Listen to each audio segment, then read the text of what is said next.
Fantastic. Okay, so we'll make a start. So welcome to the next session of our Liberty series, delayed, but on the French existentialists, presented by the Buckingham Political Thought Reading Club.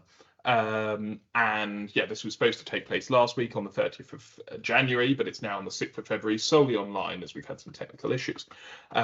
So yeah, we will be delving into the works of Jean-Paul Sartre, Simone de Beauvoir, and Albert Camus. And yeah, let's get started. So I thought what would be important to do first is run through what essentially is existentialism. Existentialism is a philosophical movement that emerged in the 19th and 20th centuries, emphasizing individual freedom, subjective experience, and the inherent meaning, or lack thereof, of human existence. Its origins can be traced to thinkers such as Søren Kierkegaard and Friedrich Nietzsche, who challenged the dominant rationalist and idealist traditions of their time.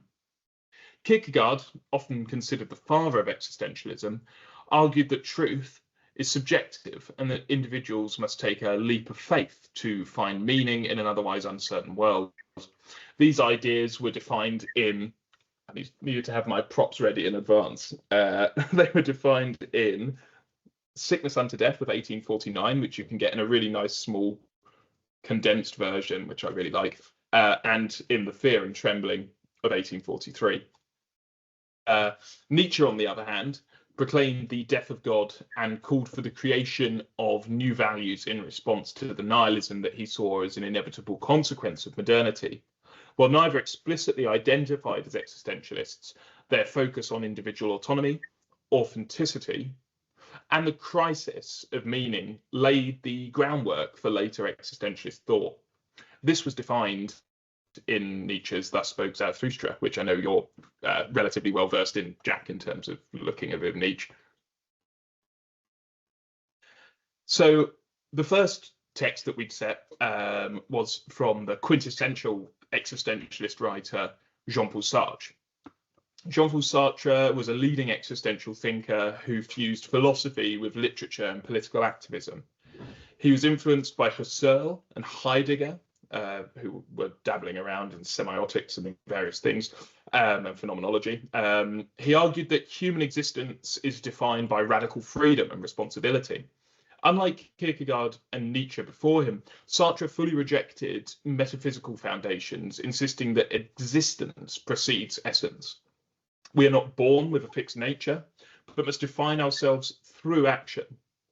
His novels, plays, and essays popularized existentialist themes, while his post-war political commitments, including Marxism and anti-colonialism, positioned him as a public intellectual engaging with the crises of his time. Now, interestingly, Sartre is debated amongst sort of left-wing academics after the war in terms of his sort of so-called activism during the war. In fact, Sartre hadn't really directly engaged with the French resistance in the same way that someone, again, a reading that we set, someone like Albert Camus had, but really wanted to dream of himself being this kind of left-wing activist. And I think he always felt a slight bit of guilt. He also got his first position at the Sorbonne from, and again, this is debated whether he would have known this or not, but the previous professor of philosophy had been kicked out because of the Nazi regime and the anti-Semitism of the day, and Sartre basically filled the gap. So there's a little bit of this kind of guilt playing out throughout his life around these issues. But the text we're looking at when it comes to Sartre's existentialism is Being of Nothingness from 1943, where Sartre develops his existentialist ontology, distinguishing being in itself, objects, the objective, from being for itself, human consciousness. He argues that consciousness is defined by nothingness, giving humans the unsettling freedom to shape their own existence. This freedom, however, brings a certain anguish as individuals bear full responsibility for their choices. Sartre also introduces the concept of bad faith. This is the self-deception of denying one's freedom by conforming to social expectations. And I'm sure, Jack, you'll see the kind of slightly, whether it's left-wing French philosophy tradition, but Rousseau and Vein in that. And anyone who attended our Rousseau one surely will see that parallel, which I find really interesting. Though the book offers no ethical system, it presents human life as a project of continuous self-definition, with meaning created through authentic action. And one thing that is quite interesting about this kind of crucible of existential literature that is really birthed by Sartre is that, unlike other philosophical modes and mediums and sort of milieus, you don't see ethical structures necessarily come out of the core writings of existentialism because, and as some academics have said,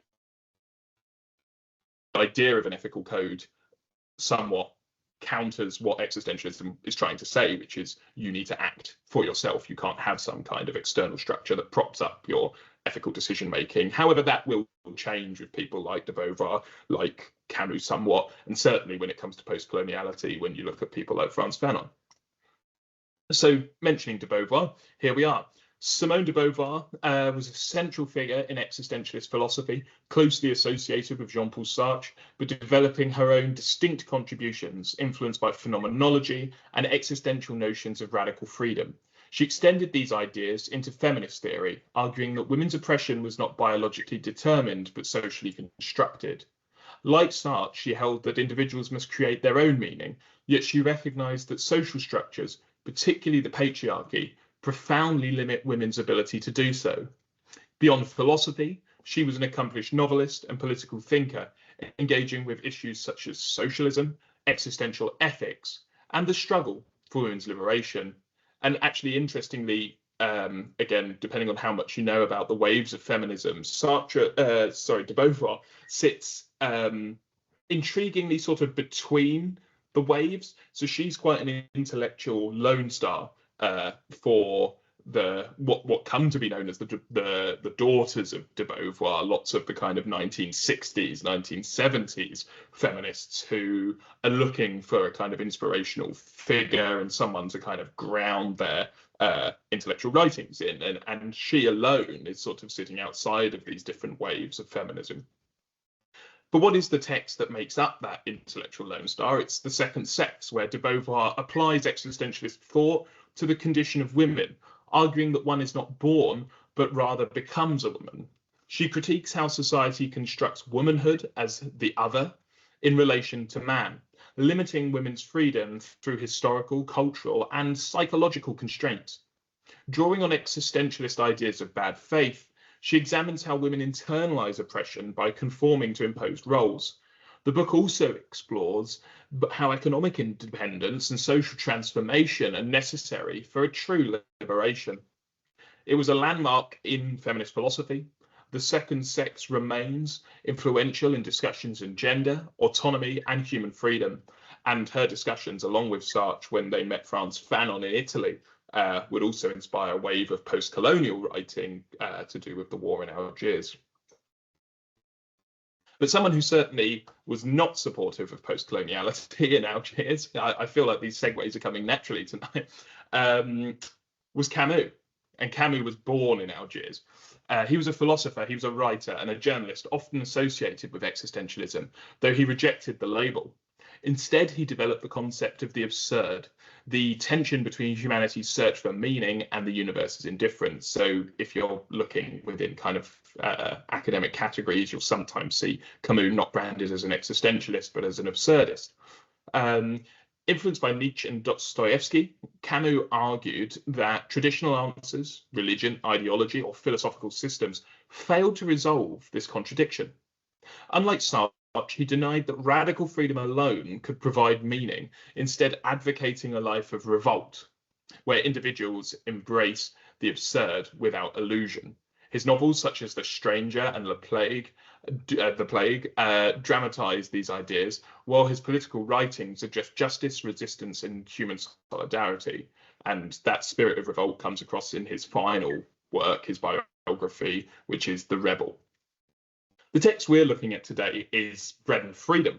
And in his speech, Bread and Freedom Camus argues that true political freedom is inseparable from material well-being. He critiques both capitalist exploitation and totalitarianism, insisting that political ideals must not come at the cost of human dignity. So this is at a time where a lot of left-wing philosophers and writers are still aligning themselves with the Soviet Union. Again, this is another thing that Sartre is criticised now for by more reactionary academics, which is that some people like Scruton, who have worked with the University of Buckingham, where Jack and I are, in what's the book, Jack? Is it something Fools, Firebrands, and something? Fools, is it something Fraud, and Firebrands, the Thinkers of the New Left, published in 2016. I think it was the original edition was back in the 80s or something, and then he republished it. Is there any in that book for Jack to? Sorry, Jane. Is there any way for Jack to turn up his volume a bit, because he's particularly quiet? Oh, my apologies. I'll have a look into that while Sam finishes his introduction. Thank you very much.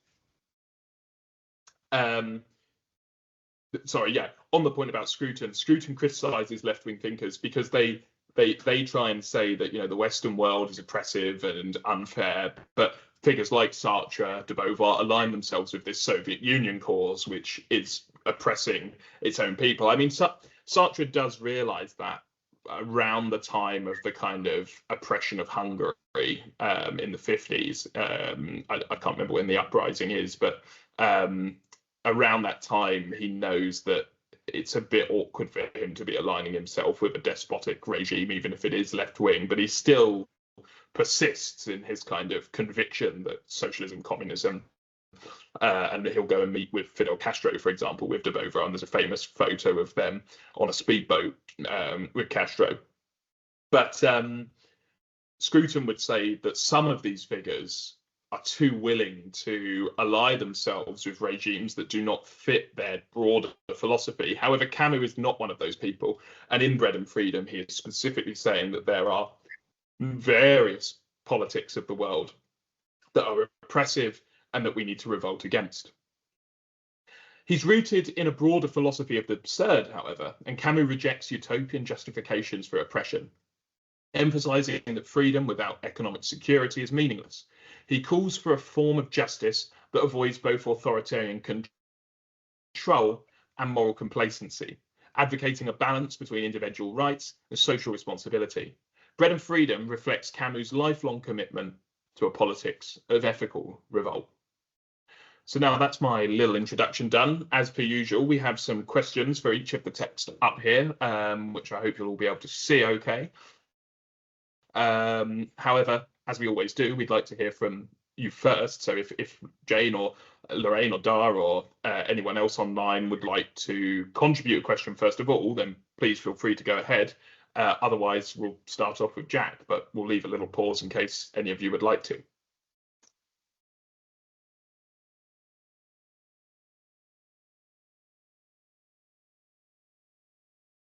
Well, Jack, feel free to get cracking if you so desire. Sure. Is my audio better now? Oh yes, it is. Thank you. That's much Wonderful, better. great, wonderful. I just switched it from the headphone to the computer. Sometimes the computer does it better. Okay. I'm very interested in Sartre's idea that the best way to think of the human person is as in continuous revolt against the world, and in some sense in continuous revolt against others, and that the basic definition of freedom is a a revolutionary act, and that becomes the most essential feature of man, of the subject.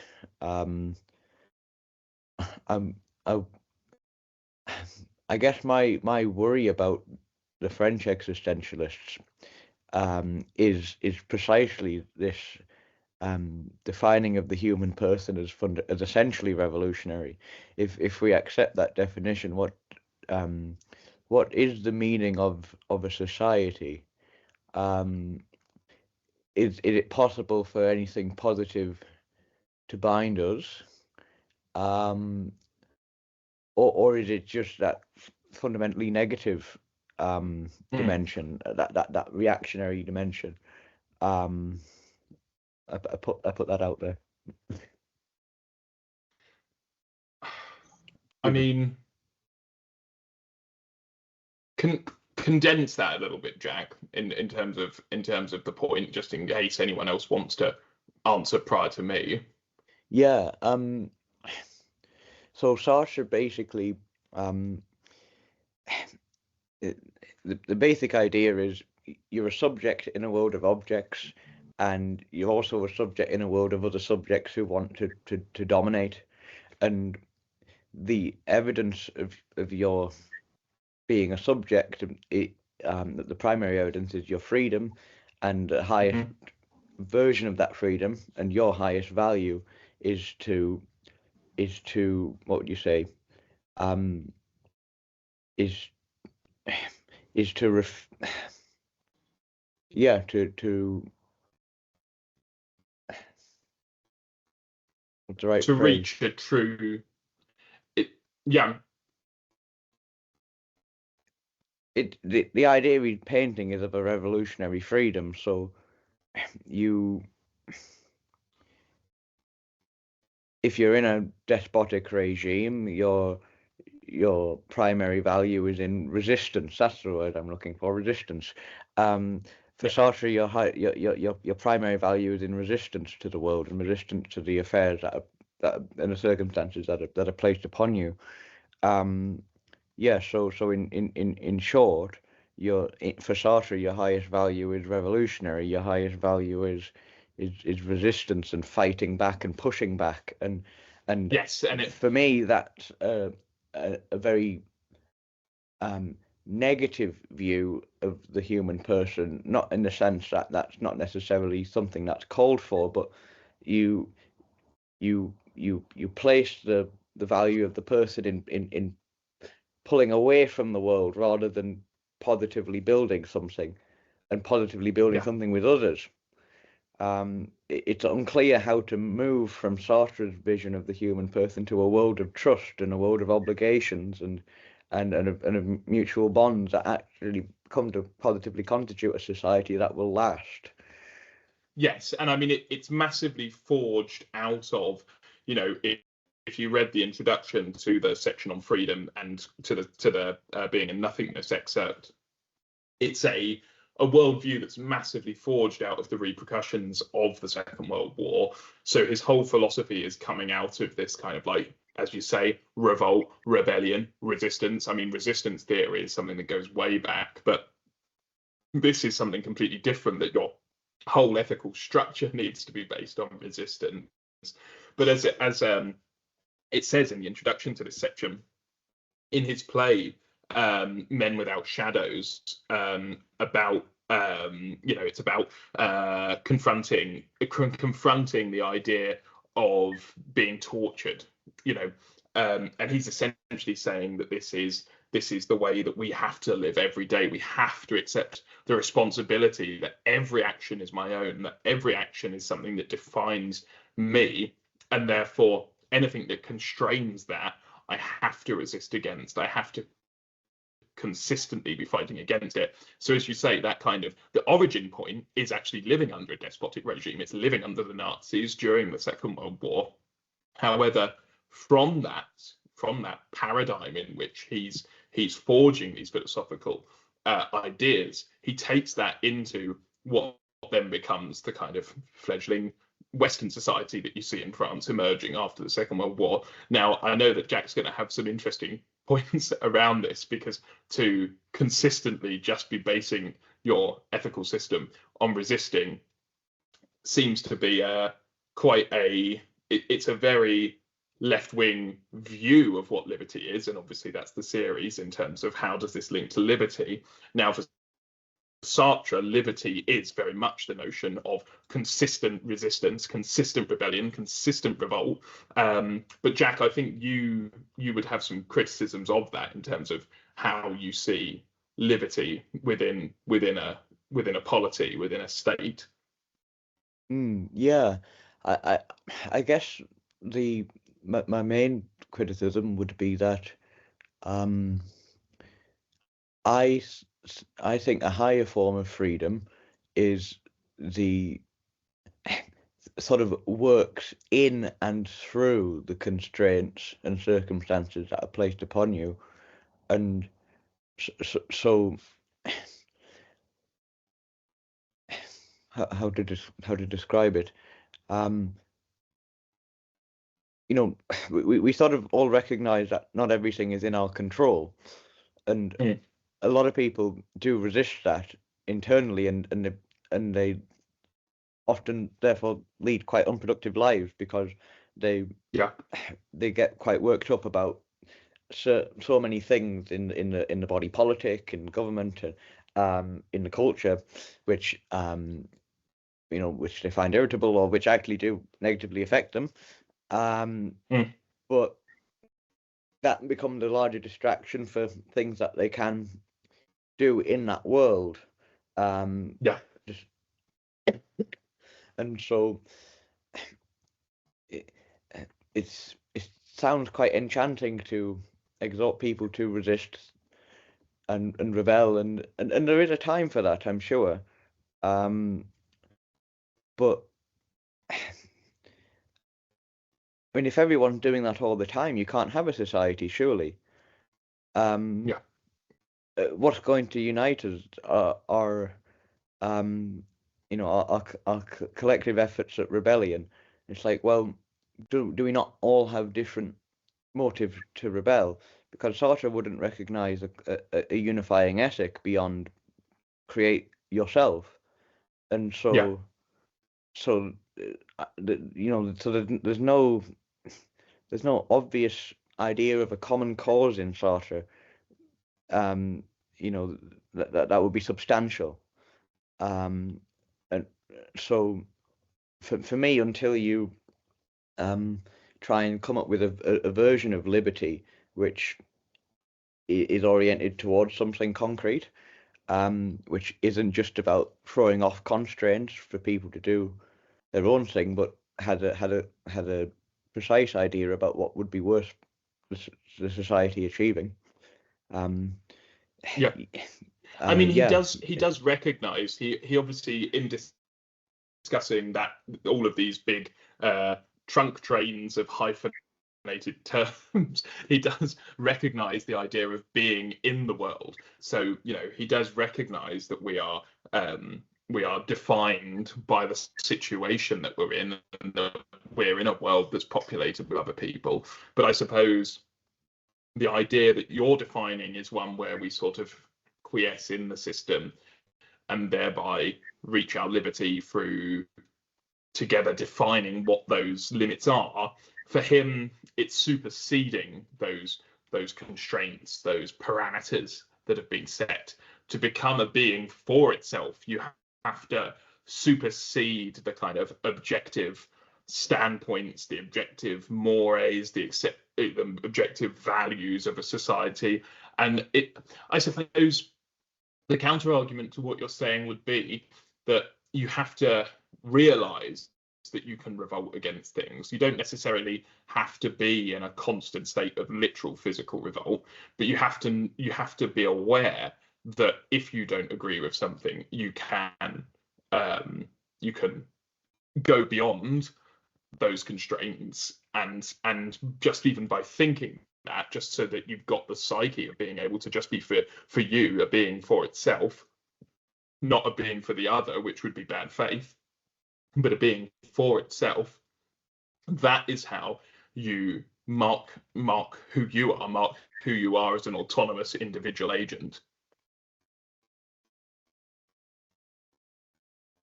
Okay.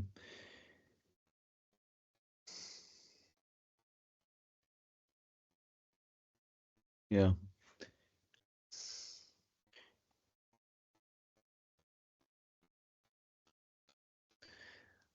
I'll have a think about how I could respond to that.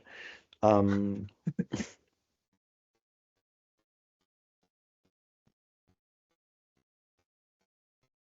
this is very much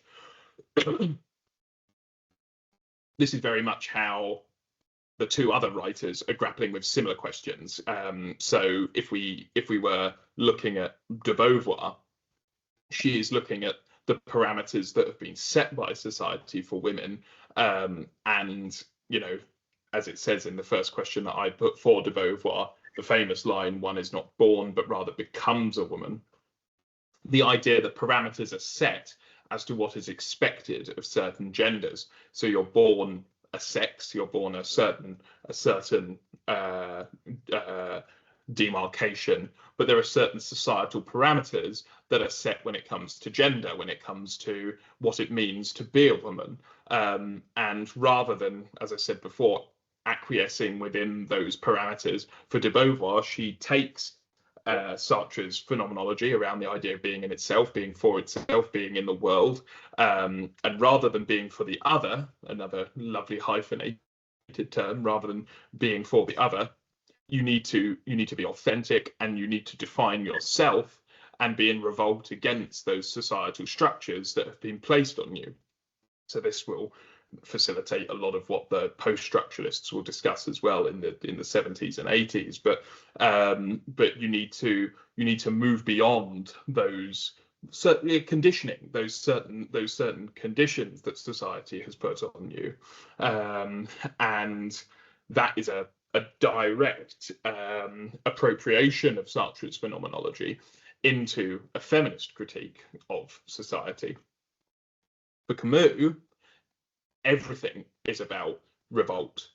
So I think where Jack was going with his criticism of Sartre, it's very true when it comes to Camus, because Camus is saying you need to consistently revolt against political systems. He's not making a judgment of left wing versus right wing. He's saying if economic justice and political freedom are not guaranteed by the society, you need to be in revolt, because the usual definition is, oh well, if you want economic justice, you're going to have to forfeit liberty. But if you want true liberty, we're never going to have equality of ends, or that's how it's defined in terms of social justice, equality of ends. So the idea that everyone will have a fair distribution of material wealth. For Camus, he's saying, no, just because these two different iterations of the way that society is functioning now, just because they have been the way they are, the Soviet Union and the Western world, does not mean that we can't revolt against both of them to try and come up with a way, expand the parameters, go beyond them. Because if we're only working within a paradigm that's already been preset, and as I said jokingly to Jack in the start of this, this goes back to Rousseau somewhat, in the sense of going beyond your age, going beyond the applause of your generation, and saying, well, let's strive for something fresh, something new. So for Camus, it's purely political. For de Beauvoir, it's centered on gender and the predefined roles that she's seeing in her age. And Sartre is really laying out the core philosophy. And we just had a comment here in terms of Meursault preferring to be sentenced to death rather than lying, so that's from L'Étranger, the stranger, the outsider, where he's sort of told by the priest to have faith in God, to apologize, to try and vindicate himself before God, but actually no, he doesn't, because he doesn't believe that he should be forced into a certain way of thinking, regardless of the ethical considerations of what Meursault has done. He's murdered a man, but he doesn't want to be forced into the constraints just because it's what's socially acceptable. Regardless of whether it's ethical, one should always be considering their act within their individual. Oh yeah, and an important thing to add here is the situation. Situationalism defines existentialism. Situationalism comes into a lot of different ethical systems. In the 60s, Joseph Fletcher and his situationist ethics, not related to existentialism, but very similar in the sense that you are defined by your situation, and you shouldn't just be almost getting out of your moral responsibility by saying, oh no, well, yeah, ultimately I give myself to some dogma, ideology, political organization. And for Camus, this is very real. So from a historical perspective, this is very real because Camus never joins, he never sort of defines himself by his political association. He is a socialist, but he never defines himself by a certain ideology. So he has awkward situations in his life where he's a socialist but an anti-colonialist. He's essentially a pro-colonialist whilst being a socialist. So Sartre's campaigning, if anyone's ever read Frantz Fanon's The Wretched of the Earth, Sartre writes the preface for this post-colonial tome, and Sartre's really advocating the release of Algeria from French occupation. Camus, having been born a Pied Noir, a white metropolitan Frenchman, but in Algeria, is very reluctant to be an anti-colonialist, and sees the benefit of, as far as he can see it, metropolitan education, the fact that Algerians can go to these European, you'll see them around today, the French lycée schools, but he's actually more of a committed socialist, as we've seen during the Second World War, than Sartre is. So for Camus, he's living out these questions every day. He's saying, well, I think one thing that doesn't fit with my broader ideology, but it's about superseding predefined political parameters. That was a bit long-winded, but yes. Jack. Brilliant. Let's see. Or anyone else in the meantime, if anyone else has any questions about anything I've just said, or any thing they'd like to raise.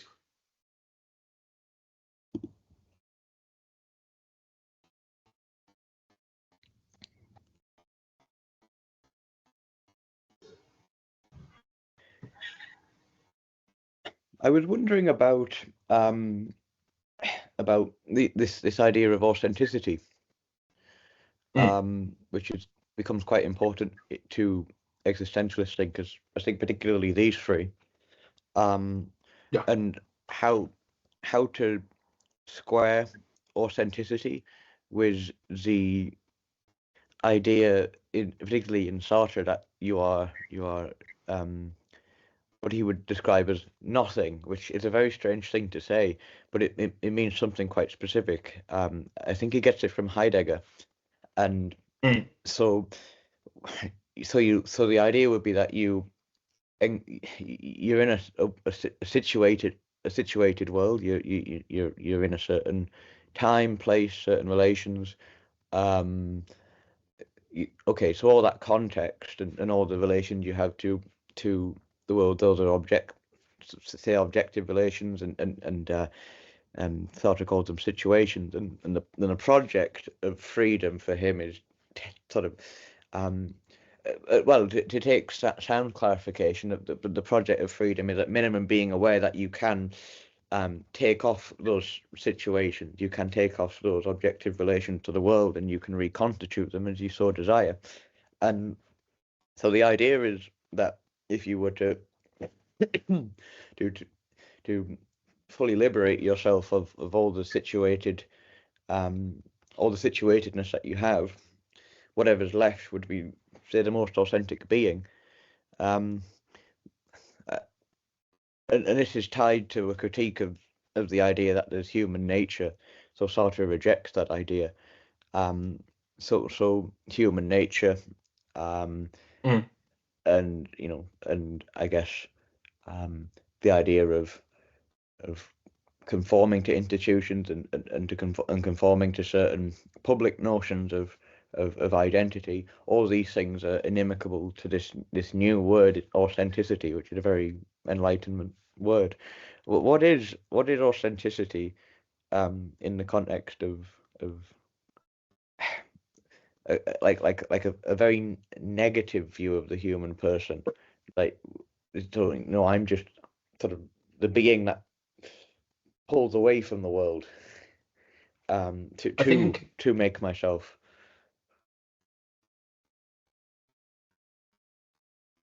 I think within the context of the origins of these ideas, Camus has a really nice line where he says that the beginning of authenticity is when man realized he was never truly free until he started to have self-doubt, self-reflection on his situation.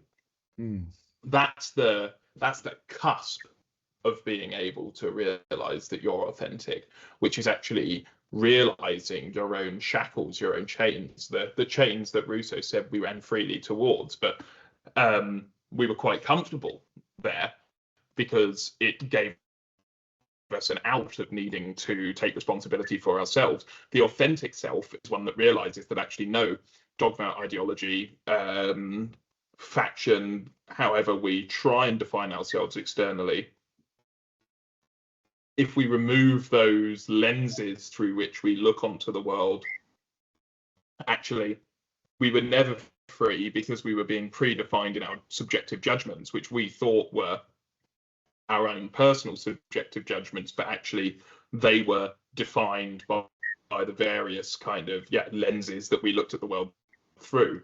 So it's when man starts to realize that he was not really free before, that introspection is the point at which the authentic self comes about. And I think that's why they insist on this constant revolt, constant criticism, constant kicking of the tires of society, because it has to be ongoing for the authentic self to thrive and survive. So it's a kind of radical self-honesty. Yes, yeah. Okay. Exactly. And so I guess everywhere you turn in these thinkers, you find society subordinated to the expressive individual. I get that phrase, expressive individual, from a great historian called Carl Trueman, who wrote a lot on these thinkers.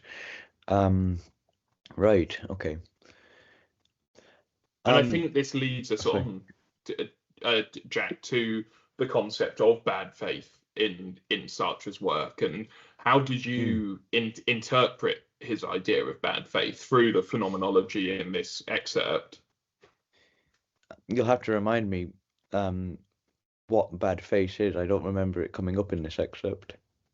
So essentially believing that one is free, but operating within a world that has defined the parameters through which you see what your freedom is, your liberty is.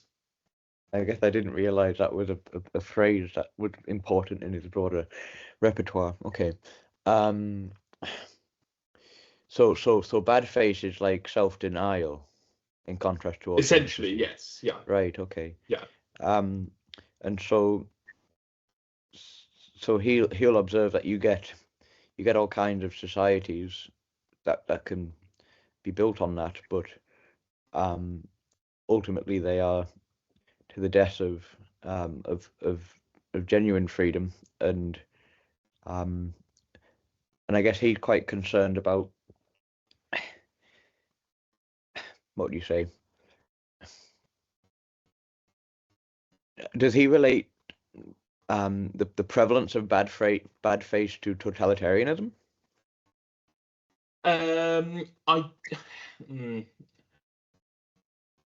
I mean, it's odd because someone like Camus says that actually we were never so free as under the Nazis. So in a sense that because you could see the external domination of society, you could see the external totalitarianism, you actually had more of a way to realize your own internal freedom. So this is sort of the paradox of totalitarianism, because everyone, they might look at it this way, that people in that world, in Nazi Germany, in the Soviet world, they sort of, in their view, have been conditioned to act a certain way. They've been conditioned. I think this is how they would read these events. Have been conditioned to mistreat their fellow humans for certain values that have been imposed upon them. And so, in this time when they could never have been more free, they have completely seceded that freedom to others, to ideological motives, and to I guess to social and political pressure. So there's that tension in the totalitarian state. Okay, that's very interesting, and so that that ties in also with this idea of situation, situatedness. If it's not too much of a detour from the topic of bad faith, I wanted to raise a critique of Sartre's notion of the situation, which maybe clarified a few things on the freedom front. Because I've tried to point out a certain pattern where, okay, so freedom is negative, so it rebels against the world, against the situation. Identity is negative, it rebels against the identities that we inherit and that societal institutions give us and maybe ask us to play a role. So there's all that call it like a pattern of like critical distance from the world. So your identity is never positively constituted by the world, in any natural sense, unless you choose to make it so. And your freedom is never positive in the sense of engaging with the limits that are placed upon you. You never work through them, you work against them.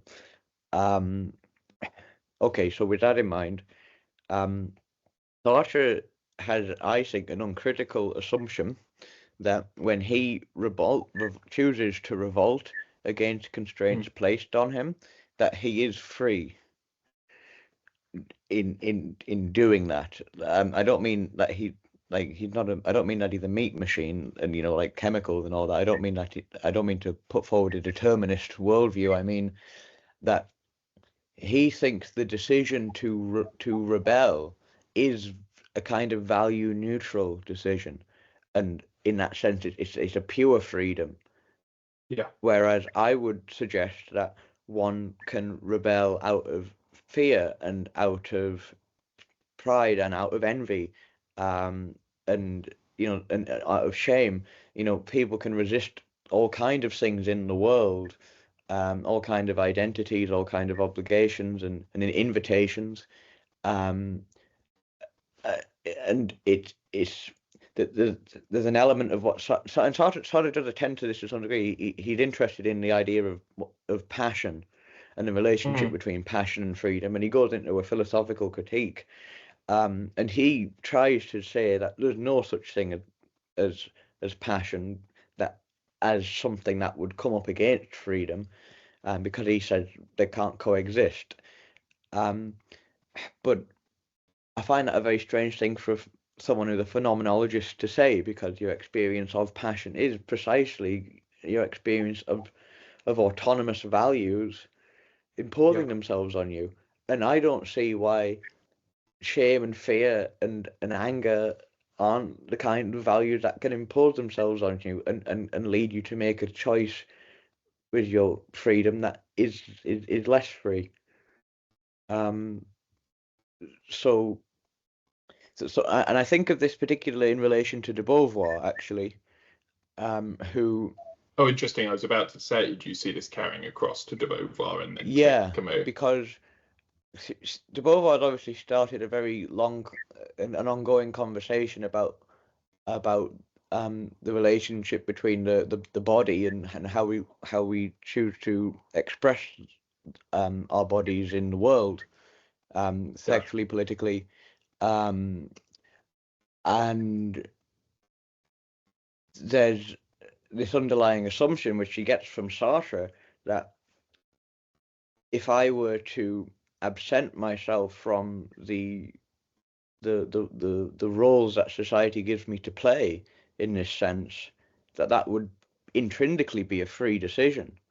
But I see a lot of discomfort around this topic, stemming from a lot of discomfort that people seem to have with their own body, than with their own ideas of masculinity and femininity. I see a lack of a rich enough narrative about what these two things mean, and so where Sartre and de Beauvoir might see a lot of people shrinking away from masculinity and femininity in the richest possible conception, and see that shrinking back as a free choice, I would say, well, no, be careful, because there's a lot of underlying motives there potentially. We don't understand these things, so we're fearful. We're ashamed. We're angry with our inheritance. So I don't think it's one example which is relevant to de Beauvoir, but there's so many other examples. I don't think just pulling away from the world and pulling away from society is intrinsically free, because there's lots of reasons why you might do that, which are influencing you and which you have to overcome. And part of that's what maturation is. And this is the kind of freedom I'm interested in, the freedom to pull through discomfort and resentment and things we don't like, or things that are maybe imperfect. Maybe we're justified in those feelings, but we're not going to tear things down, but we're going to be strategic and learn how to use this game that's been placed upon us for our own advantage and for the good. Sorry, also long-winded, but I hope that's of interest. In a way, you sound quite postmodernist there, in a roundabout way, in terms of that's the somewhat postmodernist critique, that they're not aware of broader defining factors in people's freedom other than political power, really, that the existentialists are obsessing with, particularly Camus in a very explicit way, but the way you've defined it in terms of rebelling against that which has been defined by the state, whether it's political, whether it's mores, whether it's values. And the postmodernists, as you and I have discussed when it comes to someone like Derrida, say, well, you don't just withdraw without any kind of either impetus to withdraw, and you can't withdraw without having the baggage of society, the society that you've been brought up in. That's where he discusses the idea of being a bricoleur, being someone who picks up society's, ways of understanding the epistemologies, the ethical systems. They're all defining features. Even if you want to rebel, they're going to define the way that you rebel. Yes. And I think the postmodernists think that the existentialists were very honourable in what they were trying to do, but I think they think they're quite short-sighted in just focusing on thinking that you can rebel against sort of this quite homogenized idea of political power, and that's the only thing that defines you. And actually, some of their criticisms come around things like, well, a lot of these existentialist writers were from relatively well-off backgrounds who could question norms and values, but if you're a everyday worker trying to get by on not very much, you're probably not going to be able to be critically evaluating every decision you make. Exactly. I think Camus a little bit more aligned with this, I would say, though. Camus slightly more, I think, aware, because he had a relatively rough upbringing. I think he is more aware, and I think that's why he sits awkwardly on the edge of existentialism. And I think you see that in The Bread and Freedom. I don't know what you think, Jack. What did I think about Camus? I mean, I felt first of all that he fundamentally shared the same presuppositions about freedom as Sartre. I wouldn't say I felt a radical divergence between them on any point except the political points, and I thought those were well-made diversions. So I preferred Camus, let's say, but ultimately he buys in. For me, I thought he bought into the same ideas of a radical freedom, a negative freedom. The subject against the object rather than with the object. It's always rebelling against. What did you have in mind about where he might be? Perhaps, maybe the stuff about he does say freedom is made primarily of duties. Yes, yeah. Which would be a point of disagreement with Sartre, in my estimation. I put a question mark there. So, Camus adds that the contrary view, which would be that freedom is composed of privileges, is an insult to labour, and by extension to intelligence. And this is the latter part of that article where he's giving this exhortation. We shouldn't be pitting labour against the intelligentsia, let's say, labour against the academia, but that there should be some sort of cordiality here, some common ground. Is this where you see him being a bit wiser to some of the issues in Sartre? Yes, I think so, and I think he's much more aware of the driving, simply by the fact that he recognizes the two systems of capitalism and Soviet totalitarianism as being both equally damning. But also, I think, you see it across his oeuvre, where he's finely tuned to the fact that you can't, unlike maybe Sartre, maybe de Beauvoir, maybe other existentialists such as Merleau-Ponty, who are slightly abstracting themselves from the practical reality of the political philosophy that they're trying to expound, but also not really placing themselves within individual agents' circumstances. In something like the myth of Sisyphus that Camus wrote, the whole idea of that is you have to trudge on within your social bounds, within what society has defined. But his famous line where he says you have to imagine Sisyphus happy, he has to consider his scenario and then make a life out of that, still rebelling against the kind of punishment that has been put on Sisyphus, but rebelling through being happy by saying, well, I'm not going to let you put me down. But I think he's more finely tuned to the political realities of individual autonomous agents, whereas perhaps what we've seen with Sartre is that he's slightly abstracted from those kind of more material limits that are put on individuals. Yeah, I think that's what I was trying to get at. Yeah, no, that makes sense. Thank you for clarifying. I agree with that. And that's exactly what's needed. There has to be this foundational level of acceptance. I'm aware that I run the opposite danger of denying the any virtue that could be found in negative freedom, and any virtue that could be found in challenging order but for me there has to be this fundamental level, the way Burke would put it, changing through a tradition.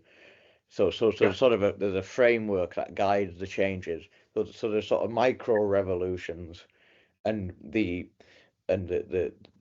whatever that foundational level of acceptance, whatever that kind of ethic is, keeps it to generate this the ongoing social project of finding finding justice, let's say, and of preserving liberties from completely derailing. So I think Sartre's locked up a bit in his theory. There's room for both the revolt and the acceptance, the positive and the negative freedom. But it has to be the positive at the root, I would say. And similarly, the positive conception of the human person as something rather than nothing, or someone rather than no thing, I would say. I think. No, I was just going to say, I think focusing in on Camus and on that first question that I put in there, he certainly comes across as a you could say a Marxist. I mean, Marxist makes you think, oh, well, surely he'd be aligned with the Soviet Union then. But obviously the whole point of that text is to critique the Soviet Union just as much as the West. But I think he's trying to bridge that gap, and believes that without sort of economic equality, any form of the true political freedom that we've been discussing thus far is impossible, because social inequality will limit people's ability to participate meaningfully in politics. So, I mean, that was sort of what I was driving at in terms of why I think he's more attuned. I'm not saying that he has any particular, like all sort of social justice theorists. He obviously, it's a difficult thing. If it was easy, we'd have it. But his idea is that you can't meaningfully participate in the full sort of extent of this existential analysis of the situation you're in society if you don't have some form of economic equality. You won't be able to meaningfully understand your situation. So he's saying, well, I can see that the political realities of the day are pretty brutal, and the economic realities are, and he thinks that you need to have that economic equality or economic justice to ensure individuals have the basic conditions to live with a certain sort of dignity, which would then facilitate them engaging in the political and philosophical life that has been discussed. And in a sense, he's saying that the whole of society is living in Sartre's bad faith if you're not going to address economic injustice. Then trying to say in the West that you have political freedom, well, if you don't address the economic injustice that we see in the West, then that's merely an illusion. You're just sort of falsely kind of claiming something that's not there if people don't have the means to be able to freely participate in political society.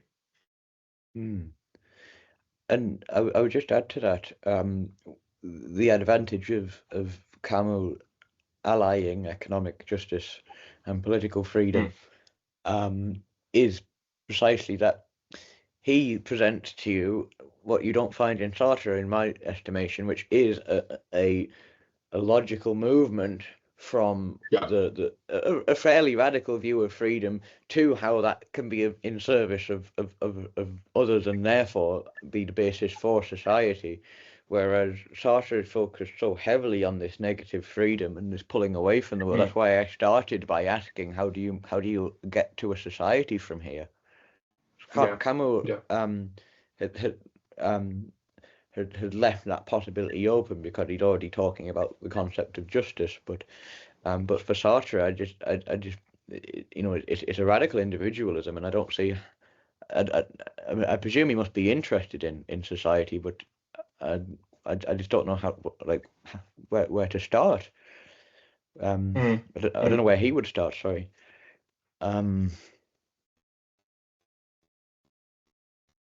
I mean, Excuse me. As I said before, he does discuss the idea of being in the world and participating with other individuals. But as you say, to be living in perpetual revolt, it is quite difficult. It seems a very accidental sort of, feature almost. I guess he needs a social contract theory. Yes, which obviously he wouldn't probably want to engage in because that would set a certain parameter. That's the difficulty with tackling any of these thinkers on a sort of on a traditional politico-philosophical basis, I guess. Because because it would limit the individual's freedom if you were to suggest that there was any kind of telos that you should be striving for within a society. Right, but I guess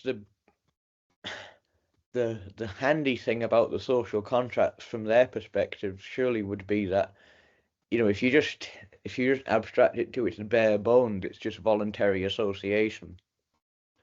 And that's kind of what Sartre is gesturing at if he thinks that if our main function is to choose our situations, he's saying the same thing people like Rousseau were saying, I would say.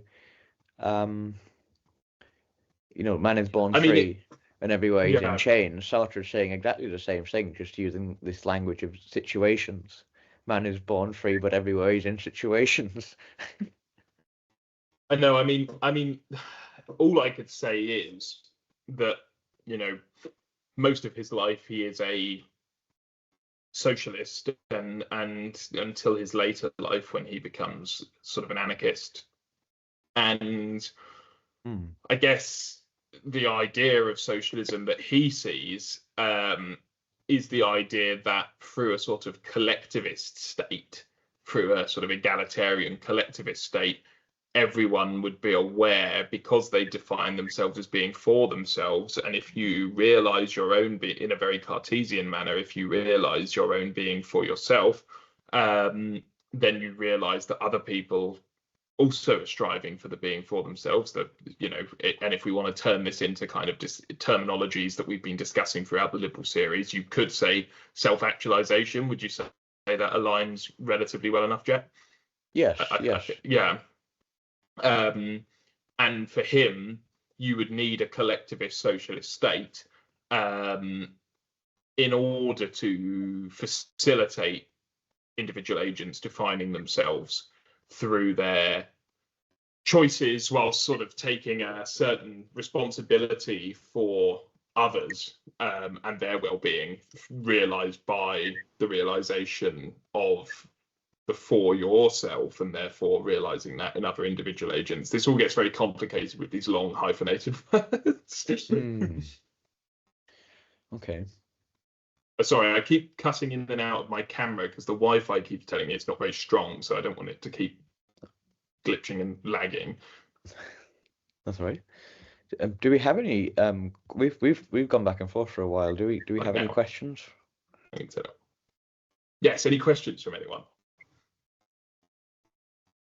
Jane or Lorraine, do you have any queries or on anything that Jack and I have raised thus far? Because we don't want to be dominating the conversation the whole time.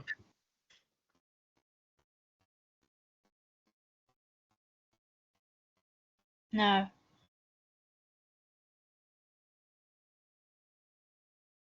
Jack, did you have any more questions? No.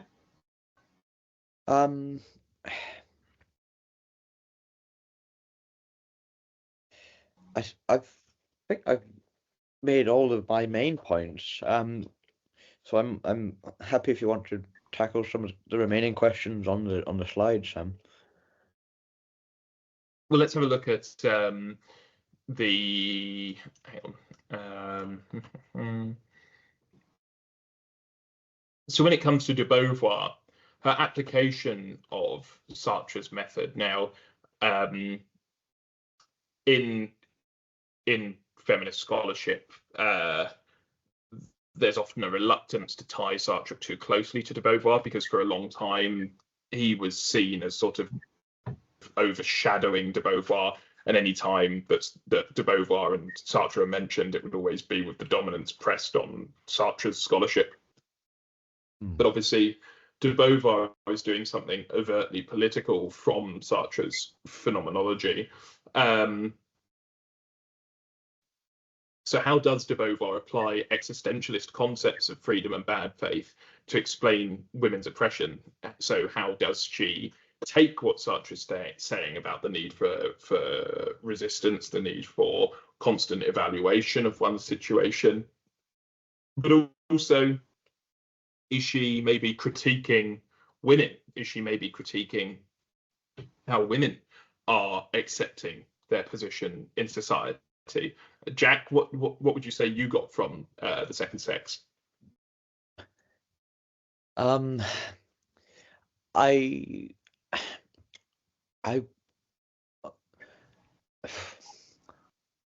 was interesting to me to know that she thought about this quite carefully.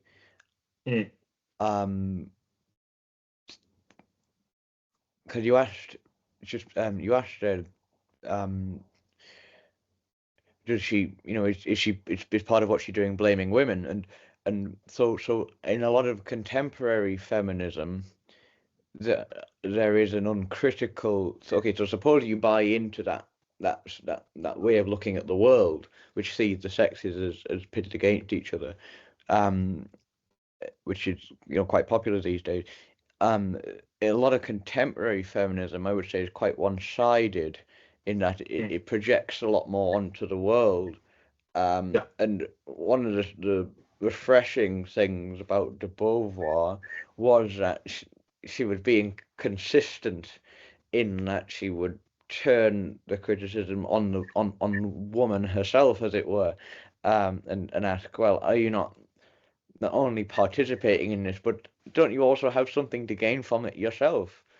Um, there is something that both parties, both sexes do get out of the traditional relation between men and women sort of through time. So, and she's aware of that in her own way. So, as much as Could I she, just add a passage in here quickly? yes, I think an important part for this is from, well, in my version, which is the Everyman's Library hardback edition.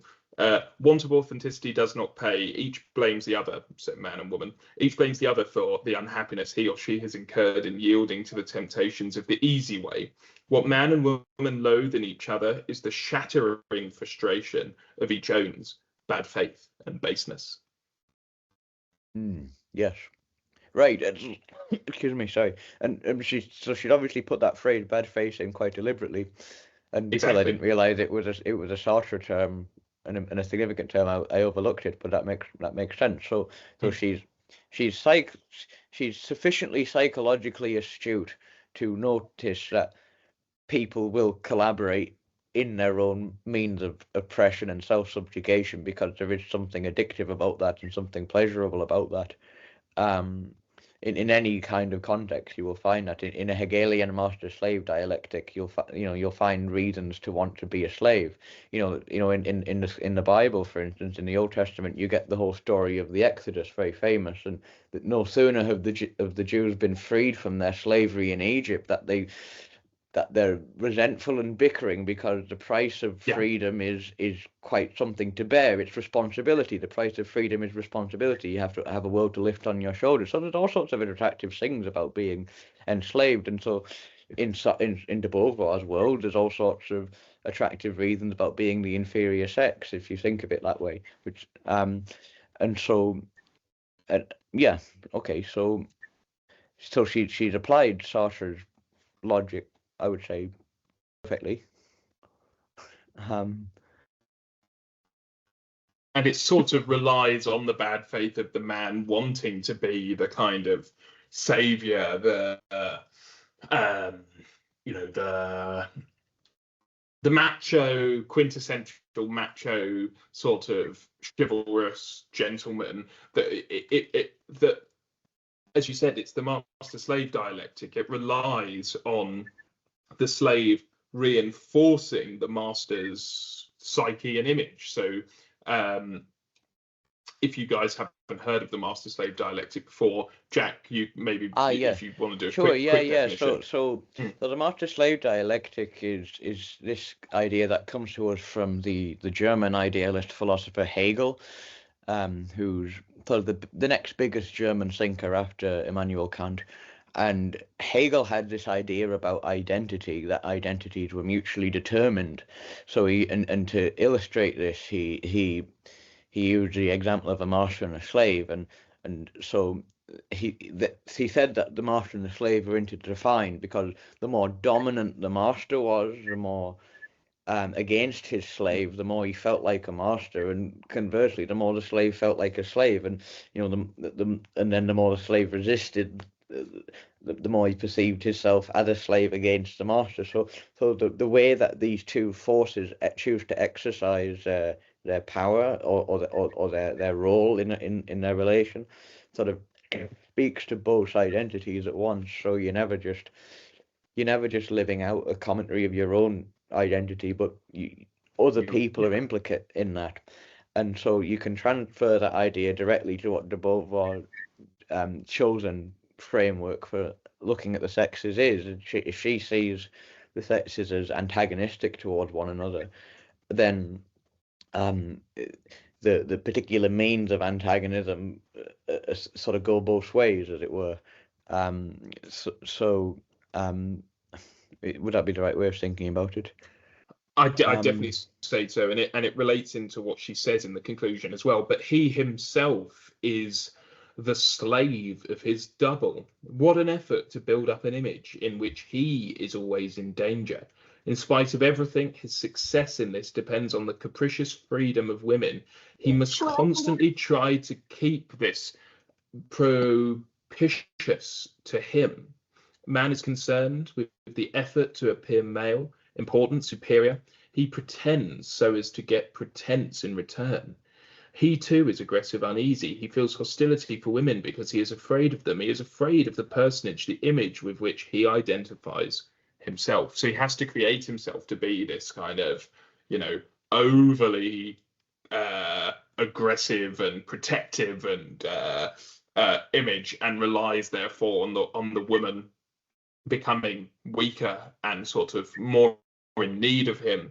And then she will go on to say that in doing so, man will treat her as a slave while persuading her that she is a queen. So you need me, you need your prince or your whatever in this kind of analogy. But at the same time, sort of inversely treating her in a kind of flattery, a kind of like, but you are my queen, you are my princess, you are my, so it sort of inverts the dialectic at the same time as maintaining it, I suppose, is the point, Jack.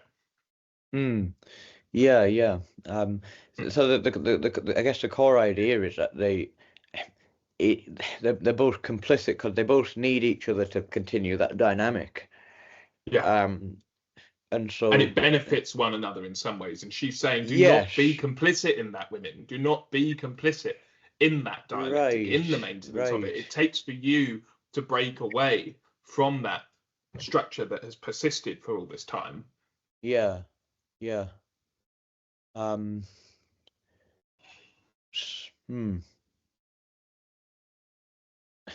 So then the consequence of that is she's again after sort of like a neutral position. The men will become a bit more effeminate and the women will become a bit more masculine, or sort of meet in the middle kind of thing. It's sort of an erasure of an amelioration of differences. And what are the implications of that for society? Would you like to expand on that? Goodness. I come at it sort of what I was alluding to earlier. I used this subject quite intentionally earlier to illustrate some of the issues with this idea that pulling away from society is sort of intrinsically an act of freedom, intrinsically a neutral act, and whilst I appreciate de Beauvoir's application of Sartre's thought and her fidelity to that, I think this fundamental idea that she has about negative freedom and pulling away from society leads to a very I would say ugly way of viewing the fundamental relationship between masculinity and femininity, which can certainly be found in the world as it's a completely legitimate analysis that she makes of certain cases, but to then project that onto the fundamental relationship between men and women, and you can see all the strife that idea has caused in the intervening decades, and then and you say, well, has that been worthwhile? Was there something to be achieved by that? Allegedly, ostensibly this neutral level of identity, which for me doesn't exist, because if you really think that these identities are intertwined, even if they're intertwined in a toxic way. You know, what again? Maybe the postmodernist critique again, but what does it mean to be shed of that? Especially given that you are a being with a body that has certain expressions. It's a social and then a physical self-mutilation, and so you see some of the pathological consequences of negative freedom. This uncritical assumption that there can be nothing conducive to my freedom in the world out there, in my inheritance. There can be nothing good that can constitute who I am in my body or in the social institutions, in tradition, leads to this to a self-mutilation and because that's how seriously people will take this idea that we've got to throw everything off. I see a lot of what the overall elevation of this particular this particular version of men and women relating to the general principle as a pathology upon Sartre's view of freedom, and for me clarifies why it's probably not the best way to look at human relations if society is going to be possible. But she doesn't suggest that there needs to be a massive tear, a massive rip. I think this is important, and this, looking at the time, this probably could sort of summarize it quite nicely. But I think, and perhaps for all of them in a way, the point of difference is a good point, which is that if there is anything that sort of harms what Jack is saying about how much you need to withdraw, she says,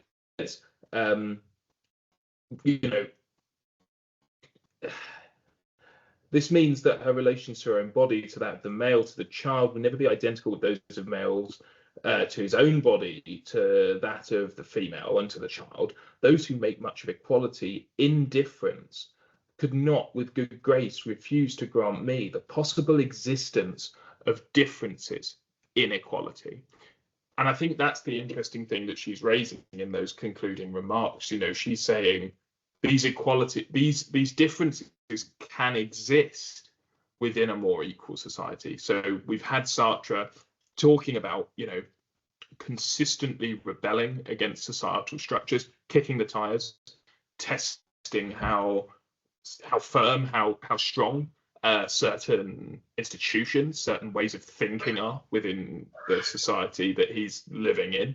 You've got de Beauvoir saying, well, we need a shift, we need a paradigm shift from the world in which she's growing up in to bring women up to a level playing field, and give them the chance of freedom.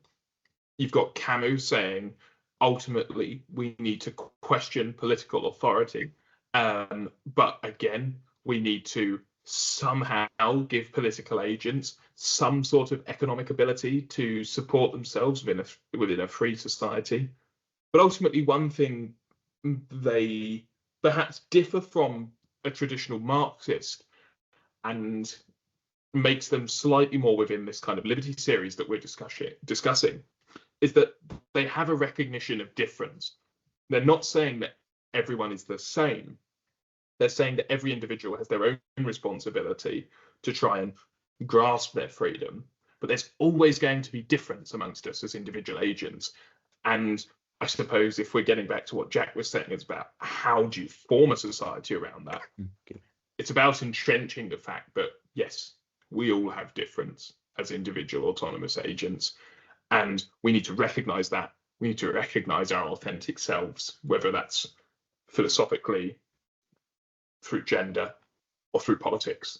And that's the way that we can create a more free, truly free society.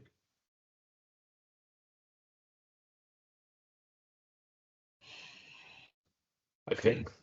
But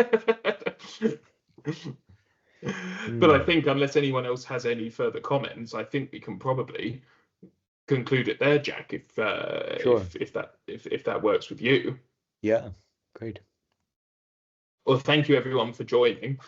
And I do hope you have a pleasant rest of the evening, and we'll look forward to Jack's seminar on Hayek next week. Ah, very good. Yes. Hopefully in person if we can get the door working. Yeah, I was just going to ask, did you say you made a recording of the first 2 sessions in this Liberty series? They should be available. You should be able to find them in the transcript of this chat. Oh, in the transcript of this chat. How do I access that? Not of this chat. Oh, You so won't email. Oh, will it not be, Dara? No, I'll because send you a only link. have I'll access send that you a you're gonna have link. to get around. I'll send you a link, Jane, Okay. through Right. your email to the first 2. That would be great. Thank you very Fantastic. much. Brilliant. Thank you very And much just a indeed, point everyone. on high. Sorry, Yes, sorry. where I am, it's quite noisy, so I hope you can hear me. So I was clicking on the link on Hayek for next week, and I think it links to the existentialist readings. I wasn't sure if there was a mistake or it will be updated. So just to let you know. Okay. I will fix that as soon as this is over. I'll go fix that. That should not be the case. Great, thank you. Fantastic. Thank you very much indeed, everyone. Thank you. Thank you. Have a Bye. lovely evening. Thank you. Bye. Live authentically.